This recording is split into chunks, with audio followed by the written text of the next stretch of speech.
Retnik beats.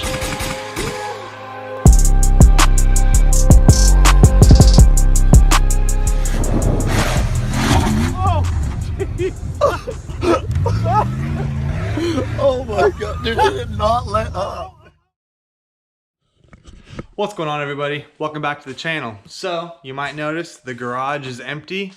That means that the Jeep is done, and that's what we're going to be going over today. It's going to be another wheeler walk around video, unfortunately, of my Jeep again, but it's gone through so many changes. It's a completely different rig. So let me introduce you to my Jeep version 2.0.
All right, so where to start? Man, I don't even know. There's been so much time and money and effort that's gone into this build to this point. I mean, since the last time you guys saw a walk around video of it, and if you haven't, let me back up here. If you haven't seen the first walk around video, you should probably go look at that one. I'm not gonna go over every single thing about the build, especially if it's something I went over in the last video.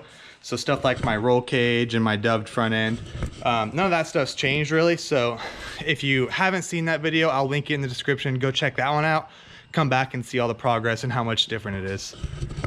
But other than, you know, the cage and some of the chassis, pretty much the whole thing was stripped and rebuilt from the ground up. All new links, all new coilovers, all new axles, tires, wheels, drive lines, transmission, transfer case. I mean, just everything. You know, pretty much the only thing I got left is the body and some of the cage work and stuff inside. I even changed my bumper and stuff, so really totally different.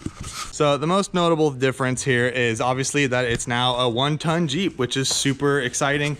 Tons are amazing. If you don't have them, you're missing out.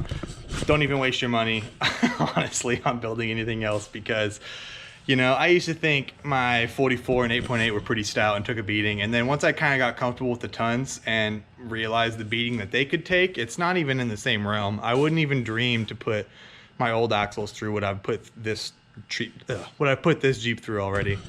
So let's just kind of go over the front here. Up front, this is a Ford high pinion Dana 60. It's a 93. So that means it's a ball joint Dana 60, not a kingpin. I actually like those more than the kingpins, because even for one, they're easier to work on in maintenance. And two, if I do for some reason end up having ball joint issues in the future, you can make ball joint, or they sell ball joint eliminator kits. But these are nice Moog ball joints. I don't think I'm ever gonna have a problem. On the axle is a Artec big beefy truss that I have, you know, modified a ton to make work. It's also got an Artec ram mount with the bridge here crossed, as well as a full PSC full hydro setup. It's got these homemade custom dual shear high steer knuckles. I made those myself. This is some 3/4 inch plate that I cut and welded and blended, and then it's double shear, so the bolt goes all the way through. It's a 3/4 inch bolt, nice big ginormous stuff, not breaking that. It's running a ballistic fab shave kit, so just like the 14 bolts, this axle is also shaved. So if you look on the bottom, it's flat. I actually cut a big chunk of that bottom of that axle off. It gained about 1.5 inches of clearance at the diff cover, which to some people, you know, that might not seem like it's worth it. You know, the shave kits are a lot of work and they're kind of expensive in comparison to just normal diff covers. But the way I look at it is, if it's giving me 1.5 inches at the diff cover, that's equivalent to 3 inches of tire size, right? And if you've ever gone from 35s to 37s, I mean, you know what just a couple inches will do for ground clearance wise. So it's, for how cheap it is in that sense, I think it's a no-brainer. It's well worth it, and you can definitely notice on the trail that the extra ground clearance is there. So another neat thing about this axle is it is still a 3-link. You just can't really tell from the front end. If I come around the backside here, you can see the track bar mount goes behind the axle up to a frame side track bar mount there, and it actually bends underneath the upper link here. It looks pretty crazy, honestly. I really like how that came out, and it cleans up the front end a whole bunch. It almost looks triangulated from the front because you don't see a track bar hanging down. It all cycles and clears. I'm running about 20 inches of wheel travel in the front with how much shock angle I'm running, and it all clears and cycles perfectly. So even though, you know, at first glance it might look like that binds or hits something, it does not. Moving over to the frame side of the track bar mount while we're here. This is the Iron Rock off-road track bar mount that I had originally, but I moved it forward. So it used to be back here, and I moved it forward, and then I welded, you can see gussets to my old Ironman 4x4 steering box brace. So this used to hold my steering box, which I no longer have. I'm full hydro, and instead now it braces my track bar mount. So the track bar, in order for this track bar to move, right, it would have to rip this whole thing off both sides of the frame. So not only does that strengthen my frame tremendously, but it makes this track bar mount pretty much unbreakable. It's also welded all the way around. You can see it welded it here and all the way around and down. And if I look underneath here, you can see I took a plate and I welded it to the track bar mount to go back to the factory holes as well. So the track bar mount is super stout. That might seem like overkill to some of you, and it probably is, but I had a lot of problems with my track bar mount bolts and the unibody and everything flexing and giving me death wobble. Any little bit of play in there would give this thing death wobble, so I just wanted it solid. You know, I jumped this thing, I beat this thing, we go to the dunes with this thing, and I was just so tired of having track bar problems. I didn't want to ever worry about it ever again. So let's also look at the axle shafts. So Dana 60, so it's humongous axle shafts. It's got Yukon 35 spline outer chromoly shafts, and then it has the stock inner shafts, which are not chromoly, but they are 35 spline from the factory. So they're pretty beefy. I'm going to upgrade those eventually. I'm sure I'm going to break it at some point, but it's survived so far. It's got nice new Spicer U-joints and stuff. And then to match that Yukon 35 spline shaft, it's got the Yukon 35 spline hardcore hubs. So these are a pretty popular choice when it comes to hubs, especially in the 35 spline 1-ton world. However, if I'm being honest, I really dislike them. If I could change anything about this build now that it's done, it would be these hubs. They're strong, they're really pretty looking. I don't think I'm gonna break one, but they were really expensive. They're a pain in the butt to install, and I literally can't unlock them. It's just stuck. You can see it's in the lock position right now. And the reason for that, it's not because there's too much grease or because I have these bolts tight. It's none of that. I've checked all the forums. It's just because I have a welded front end, and so it puts too much bind on it, and you can't really unlock these unless you just get lucky and you know, you have it right in between you know, you break the front end loose a little bit, then it'll turn nice and easy by hand. I think if I had a locker like an ARB or something, they would work just fine. But if I had a locker, I wouldn't have bought the nice expensive hubs. You know, I would have just went to the cheap drive flanges. They're stronger, they're cheaper, there's less moving parts to break. I feel like that's the whole point of doing the nice hubs, is so that you can unlock them and then run a spool or a welded front end with less parts to break, you know? So I'm pretty disappointed with those, but I don't think I'm gonna break them. They're pretty stout, but yeah, maybe don't buy those. So coming back to the diff over here, the gears are G2. I'm running 5/38 front and rear. Like I said, this is a high pinion, so these are reverse cut, super strong. And then it's just the stock carrier with welded spider gears. That might seem like the cheap option, but I had an ARB in my old setup, and I kind of had a lot of problems with it. And I mean, I can't blame that on the locker, because the locker itself never had a problem, but I had lots of airline problems, lots of compressor problems, you know, switches and solenoids, and there's a lot of pieces to go wrong, and it just takes one of them not working right, and then all of a sudden you don't have a front locker on the trail. And so I just wanted something that was going to be more reliable than that. You know, I wanted foolproof, just get me off the trail type stuff, and welded diffs are that way. You know, a spool would have been stronger, but it would have been more money. I had the spider gears already. I trust my welding, and I don't think they're gonna break anytime soon. And since I have full hydro, honestly, you can't even tell. If I didn't have full hydro, or at least hydro assist, I probably wouldn't have done that. But since I have full hydro, the steering turns anyways. Even with 42s on dry pavement, hubs locked in, 4-wheel drive, I can turn with one finger. So if we come around the backside here, the yokes front and rear have both been upgraded to 1350 wide open designs chromoly yokes, and those come with and use the big U-bolt style straps rather than the rinky-dink little straps with the tiny bolts that hold them in.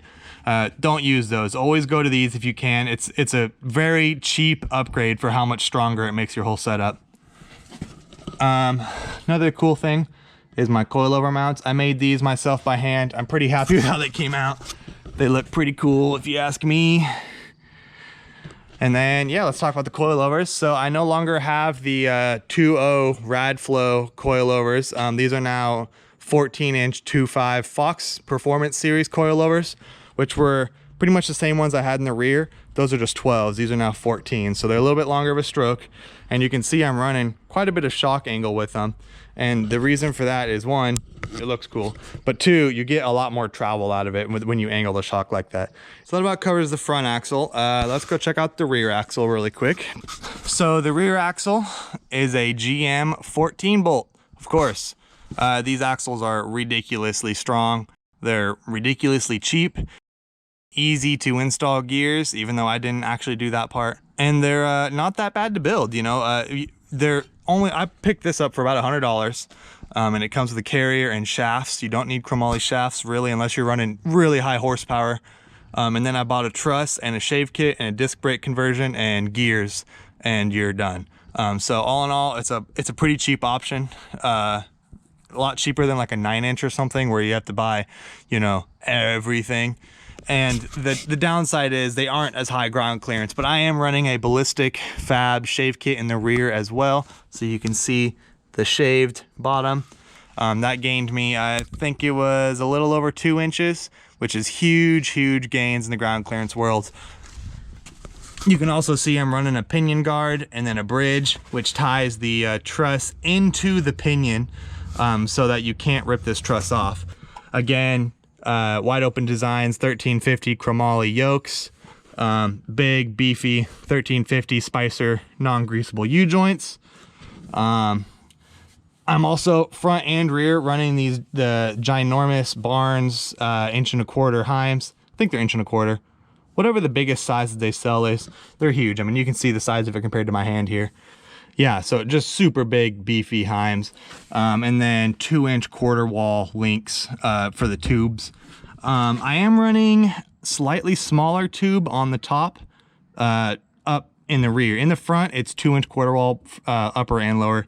In the rear, it's, what size is this? It might be 1.75", Dom. I don't fully remember. It's smaller though, and the reason for that is just for up travel. The bigger tube hits the pan quicker, so this just gives me just a little bit more up travel. So again, in the rear we're running Artec trusses. I'm so happy with these Artec trusses. They almost make my old trusses laughable. They're just huge, beefy, giant. It all came wrapped. You just set it on the axle and open it and weld it. Super easy to go, or super easy to put together. I'm running G2 538 gears, another welded diff. I don't know why anyone would buy a spool for 14 bolt. The welded diffs on these are just a big circle of steel. I mean, it's just an orb that once you weld it, you know, you can't break it. I'm running a Rough Stuff Specialties disc brake conversion. Pretty happy with how that all came out. It looks really good. Get rid of those big heavy drums. It's a much lighter setup. That is my one complaint with this axle, is it is so goddamn heavy. I can physically feel the difference in power on the Jeep because of the added weight of the axles. They're a lot heavier. You can see my bump stops up here. They're just some rubber bumps for now. I definitely plan to go to air bumps in the rear, just haven't done it yet. Limit straps, and then my 2.5 12-inch Fox Performance Series coilovers in the rear. Same coilovers I had on the old setup. They're just a little bit of a different setup now. They're more straight up and down. So let's go ahead and talk about the tires and wheels. So obviously these are much larger than my old tires and wheels. These are now 42-inch Interco IROX. I bought them brand new. First set of brand new tires I've ever had for a wheeler. And they blew me away in the snow, you guys, on my first trip. It was ridiculous. You pretty much couldn't get the Jeep stuck. I just was throwing it off any ditch, anything I could find, and it would just crawl itself right out. So yeah, so 42-inch IROX, some 17-inch Pro Comp Steelies with Total Metal Innovation beadlocks. You know, same beadlocks I had before, same exact setup I had before, just with some 8-lug wheels instead now. So moving up to the front a little bit here, let's talk about my new headlight and bumper situation here. So if you remember before, I had the big, you know, boner bar hoop up front. Ended up cutting that off and putting this in. I didn't do that because I hated the boner bar. I just wanted a different look, and I actually really am happy with how this came out. It looks really cool. And then I got these Amazon special. They kind of look like Baja designs. I got one amber, one white. They're pretty bright. Pretty happy with how that came out. Could still use a little more light. For wheeling, it's totally fine. But for the dunes, when you're running, you know, fast, you outrun it pretty quick, even with all that. So probably gonna look to get maybe a roof bar or something. I don't know. So here we are inside the hood. This is where my reservoir is now. You can see I ran my upper shock mounts to the tube work up here. So it's all really gusseted, big, beefy, you know. I'm happy with how that came out. It used to go to this shock tower. You can actually see my old tab still there. And the longer shocks just needed a different location. And this setup was kind of a pain in the butt to get the bolt in. So this is way easier. I can have these coilovers off in about 10, 15 minutes now. I also ended up running a tube, a support tube down to the old shock tower. And then I actually, it's hard to tell, but I had to cut this V off and scoot it forward. So it used to be about here and now it's up here. And that was just to make room for the coilover. And I actually think it filled this void a lot better. It used to be pretty open here. Now it looks like it's, you know, all where it's supposed to be. Another cool thing is the bump stop mount. So before I used to just have some 1/4" plate, and now it's a fully fabbed up mount all the way around. It's completely boxed in. I just think it's a lot stronger than it used to be. I don't know if you remember, but I ended up jumping and bending this bump stop mount, which inevitably broke this, well, this coilover that used to be here. So I took a lot of time in really trying to think of the strongest way to mount these bump stops. I really wanted to tie them into the tube work, but there just wasn't quite the room to do that. So I'm pretty happy with how that came out. I've already taken it to the dunes one time and they seem pretty stout. So back under the hood here, you can see I've got this big PSC power steering reservoir with the anti-splash valve here. This is a different reservoir than I had originally.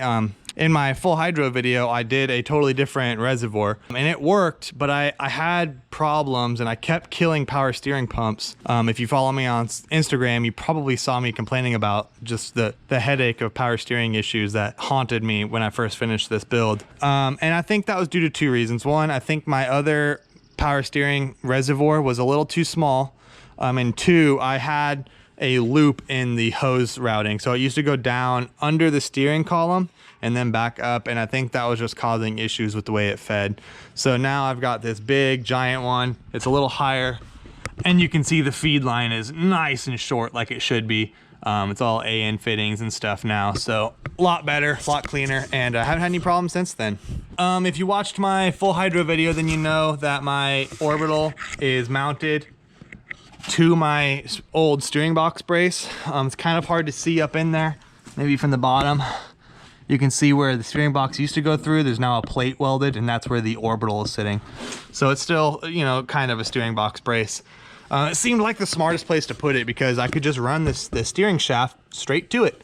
Didn't have to change that at all. So that came out nice and easy. Another thing to note about the steering is my cooler is mounted behind the grill. So you can see it down in there. And I also ended up adding afterwards a secondary cooler.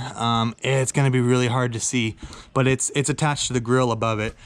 So the power steering goes through this cooler and then it loops up and goes right into another one, just to keep the fluid cool. When I kept killing pumps, I noticed that my fluid was really warm, probably just because I was killing the pumps, admittedly, but you know, I had this other cooler laying around, so I just added it. So now, you know, I can drive as aggressive as I want to in the dunes or on the rocks or whatever, and don't have to worry about the fluid getting hot and killing another pump, because I don't think PSC is going to warranty a 3rd one. So another thing to talk about is the brake setup here. With 1-ton axles, you get 1-ton brakes, but unfortunately, if you don't have a 1-ton master and booster, it doesn't quite push the brakes like it should.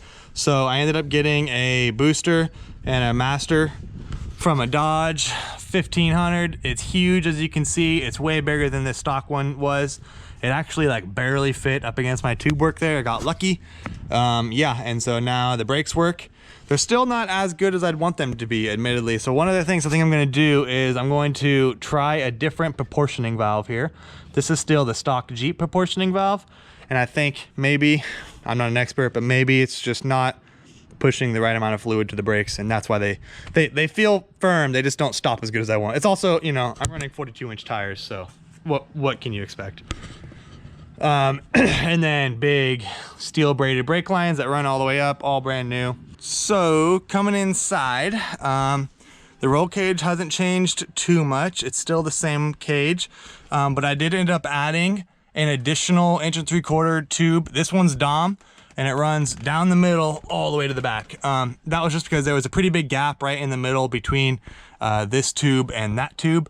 And you know, it probably would have been fine, but I was having nightmares of rolling over and a big rock just puncturing right through that hole and like hitting us. So I added this one, and it actually made a much nicer spot for my fire extinguisher mount. So now it's right here, easy to access. And the most important thing to note is the shifter. So as you all know, this thing now has a manual 5-speed transmission, and it has twin sticks from an Atlas transfer case. So, as well as the clutch pedal. So that's one of the funnest things I've done to this Jeep, in my opinion. It totally changed the way it drives. I feel like I have so much more control. I'm so much more one with the vehicle while I'm wheeling. And that sounds really silly to say, but until you wheel a manual, I don't think you'll understand. Just being able to work the clutch back and forth, you know, and rock it back and forth on an obstacle to try and get momentum, and you know, use the clutch to slow the wheel speed down until I find traction. Like, there's just so many things, you know, having more than just one gear in low range, which is nice for if I want to bump up something, or if I want to crawl something in the snow, or if I'm just getting off of a trail and I want to grab another gear in between, you know, one obstacle to the next on the dirt road, you know, without shifting out of 4 low. There's just so many good things, not to mention how much more fun it is in the sand. I mean, driving a manual in the sand is obviously going to be more fun. And I actually think it has more power. Nothing new here. I added some padding that may have been there in the first video. Again, the piece of tubing running down the middle here. Oh, I have rear seat harnesses now. Again, that may have been there in the last video, I don't remember. But the back has changed quite a bit. So if we look underneath here, you can see where my old coilover used to be mounted is here. And that was pretty much the end of the cage work, other than it came down to another piece down here. And now, if I get the camera in here, you can see it's all connected. There's actually like an additional shock hoop here, a whole bunch of bracing. The reservoir is mounted up here on the tub now, and the tubs actually run all the way back to the hatch. So there's no more junk underneath the tail light or behind it. You know, the only thing that's here is the hatch, really. It's all open, which is cool because there's less things to get hit on, less weight, and you get a nice bird's eye view of the coilover. You know, spend all this money on some shocks, I'd like people to see them. And lots of cage work stuff. Pretty happy with how all that came out. Let's open up the hatch here. And yes, this thing is filthy. I didn't wash it like at all. I kind of hosed it off. That's about it. Same fuel cell, same sub, but my cage work here, you can see it comes down and it kind of spiders into 3 different things that go on to that shock hoop that we were just looking at. All right, so this is that one shock hoop, and you can see this piece comes down and goes onto it. Lots of support, and then it runs across to this shock hoop, which runs across to this shock hoop. So it's all really tied together. One thing that did change is my onboard air setup. I don't have ARBs anymore, so there's no need to have the big air tank back here anymore. So I just have my Smitty-built compressor. I'm actually a lot happy with this setup as far as airing up tires go. You know, I just have my air hose. It plugs right onto this chuck here, and then That's all it takes. You can start airing up. It's hardwired behind the roll bar to the battery. So very quick and easy access, and it rips through tires. These compressors are super affordable and they rock for filling up tires. So now let's crawl under here and look at all of the goodie stuff. You can see how long my links are. Super, super long. I actually haven't had any problem with bending them yet, even though I've been just beaten on this thing. They just deflect and come right back. I'm sure I'll bend one eventually, but I've been pretty stoked that that hasn't happened yet. Checking out my drive lines. So these are 1350 double cardan to 1350. They are 3/4 inch wall, which is extreme, I realize. Long slip, and they were JE Reel initially. That's who built them originally. I ended up cutting them, sleeving them, and stretching them to fit my application because I bought them used and just put new U-joints in them. So I don't know if you can still call them JE Reel, but yeah. Another nice thing is the pinion guard here. I didn't talk about that, but that comes with the Artec truss, so it protects all of this. So no more getting your yoke into the rocks and breaking stuff. And the front drive line is the exact same setup. 1350 double cardan, JE Reel 3/4 inch wall that I cut and sleeved, you know. Now for the pretty thing. This is my Atlas. It's a 2-speed Atlas. It's got the 4.3 gearing, and it's a beaut. I mean, it's probably my favorite piece of this whole Jeep at this point. It really changed the way I drive and how much control I have with the Jeep and the gearing. I drove it quite a bit with just a 231 in the manual, and it was fun. It was a game changer. I recommend it. If you can't afford an Atlas, at least do that. But in the rocks, it was a struggle, I'll admit. And once I got this, man, I mean, it's incredible. It's like a Toyota with dual cases, the way it just tiptoes and crawls and idles wherever you want it to go. If I want to bump up something, I just grab second or third and hit it, and you can't break it. It's really, really something. Don't look too closely at my skid here. This was a temporary skid plate that I made just to go play in the rocks. I actually have a really nice Iron Rock Off-Road ZJ TK skid that I'm gonna cut up and fit in here to fit properly and make work with this setup. So don't look at that too close. I just needed something. Here you can see my Iron Rock Off-Road cross member, which has been cut and modified heavily to accommodate the manual and the Atlas and the big 1350 yokes and lots of travel, and as well as the 3-link. You can see my 3-link mount up here, which is just welded to this link mount, which is part of the crossmember mount. And then it's gusseted front and rear. If I come over here, you can see the gusset on the rear as well.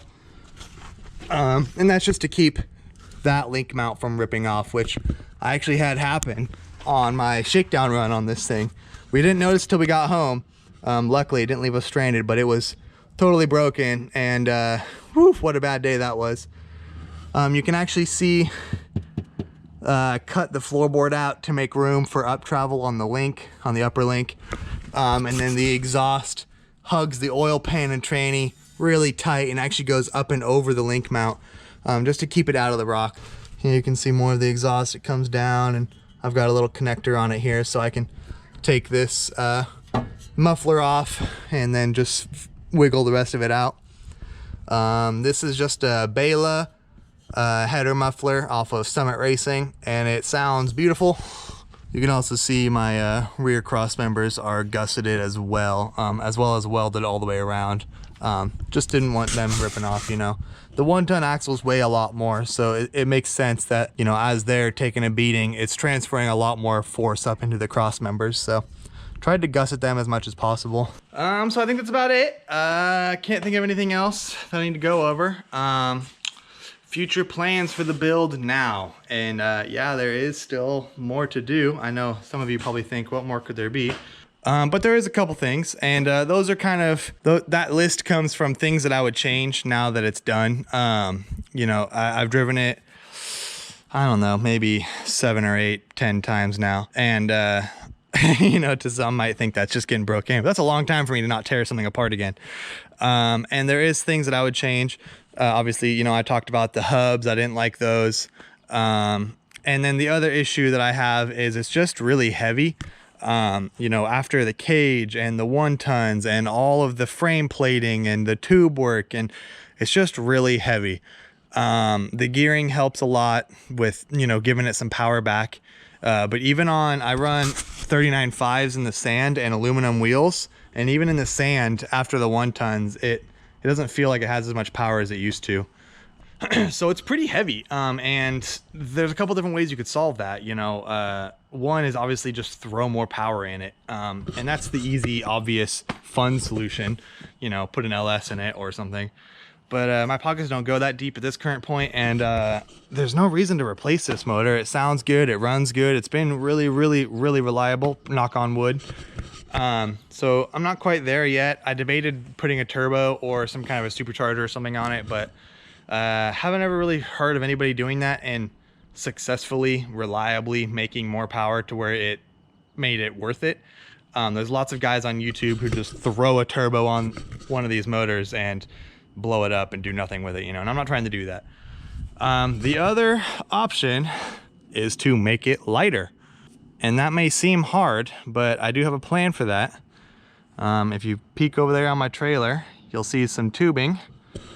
I ain't gonna tell you what I'm doing. Let's just say you can see that for the next episode, but yeah, we're gonna be changing quite a few things. Might not be able to recognize it by the time we're done, but gonna be changing a lot of stuff. So yeah, that's pretty much it. That's my Jeep. If you like what you saw, don't forget to like, comment, subscribe. Check me out on Instagram, and follow us for more wheeling content. Thanks for watching.